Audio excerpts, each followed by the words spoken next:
Se noi pensassimo a come viaggia un aereo, il pilota sa se l'aereo sta in asse, se sta girando a destra, a sinistra, se sta picchiando o se sta cabrando, lo sa con un strumentino che si chiama virosbandometro.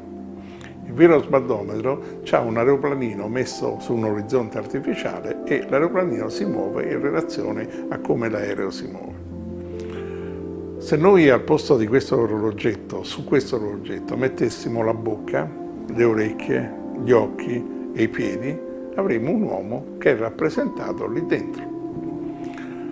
Se i nostri orecchi, se la nostra bocca, se i nostri piedi e i nostri occhi lavorano in armonia e sono correttamente orientati nello spazio e funzionano bene, vedono bene, ascoltano bene, eccetera, noi avremo di solito una buona postura.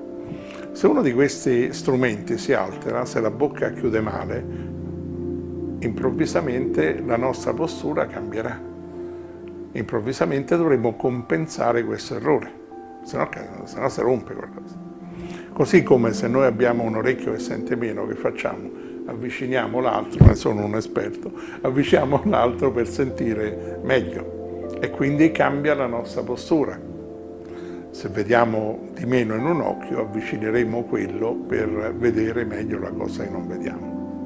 Così come se abbiamo un piede che lavora male, tenteremo di compensare con il bacino, con le spalle e con tutto il resto questa alterazione. Quindi la postura è legata in modo strettissimo alla bocca, così come è legata a tutti gli altri sensori che ci permettono di valutare lo spazio intorno a noi e la nostra relazione in relazione allo spazio e alla terra su cui stiamo.